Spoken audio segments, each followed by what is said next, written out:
Hey, Houston, we've had a problem here. This is Houston. Say again, please. Houston, we've had a problem. Houston, we don't have a problem. Today we want to talk about the topic of ocean circulation. Ocean circulation? Yeah, turns out that when you look in the ocean, there are like rivers of water flowing throughout the ocean. You know, I bet you've known about these ocean currents in your life before, and it was popularized in a relatively famous movie from some time ago. But let's watch a little clip from that movie. Oh, my stomach. Oh, man. Hey, no hurling on the shell, dude, okay? Just waxed it. So, Mr. Turtle. Whoa, dude. Mr. Turtle is my father. Name's Crush. Crush? Really? Okay, Crush.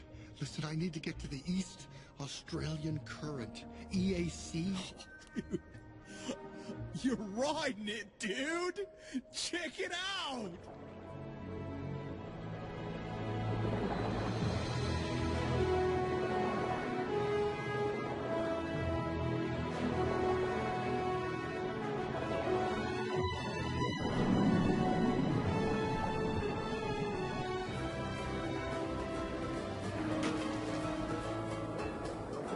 Okay, grab shell, dude! Grab what?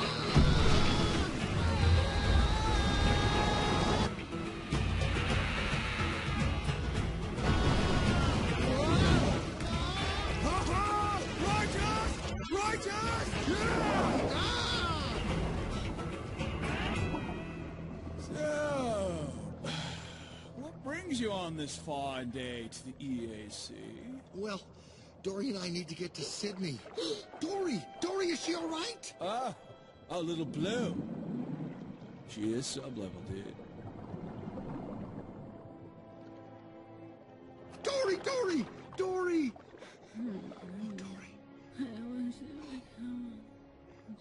I'm so sorry. This is all my fault. It's my fault. 29:30. Ready or not? Here I come. There you are. Catch me if you can.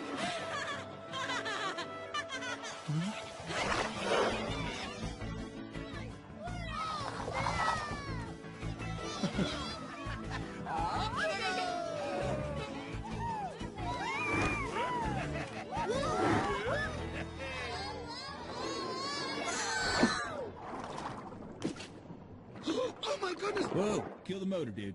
Let us see what Squirt does flying solo.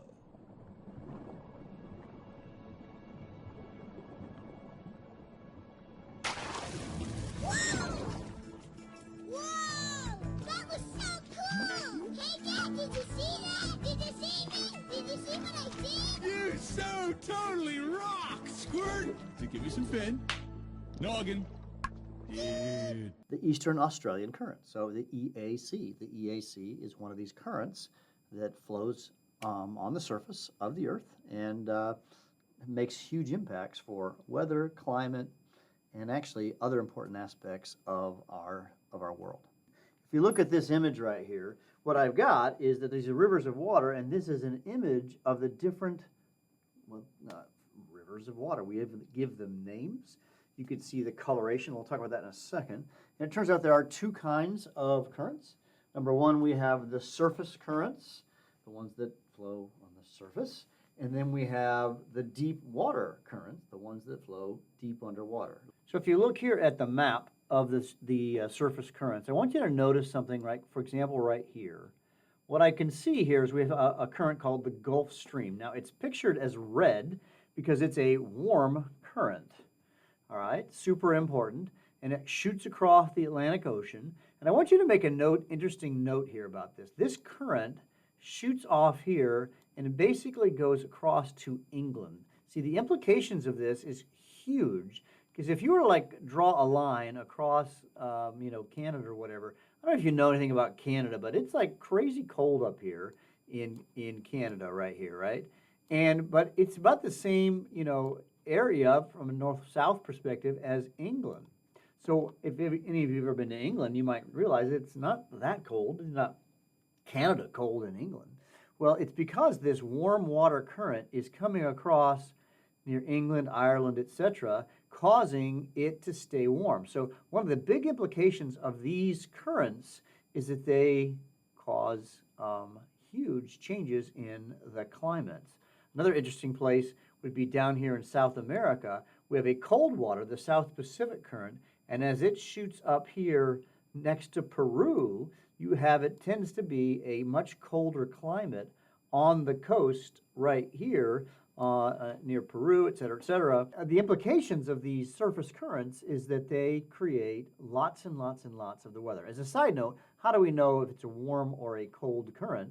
Notice if it's coming from the North Pole or the South Pole, then it's going to be cold. So like right here we have the South Atlantic current, and then it sends a cold current up north. So if you're going from extreme south to north, it's cold. And if it's coming from the equator, so look at this one right here, it's off the coast of India, and it's going south. So from the equator south, that's going to be a warm water current, hence that's why it's crazy hot on this edge of Africa. And there's also deep ocean currents. And the deep ocean currents, again, we're going to have a whole video on how the deep ocean currents work, but these are happening deep underwater. They're not on the surface, and they don't impact the climate as much, but they're very important, as we'll learn about later, for how the water, the energy of the earth is recycled, how the hot. Now, there's both hot and cold deep water currents, and they follow a pattern. In fact, this pattern is called the global conveyor belt. Again, more on that later. But so the deep ocean follows a very specific pattern across the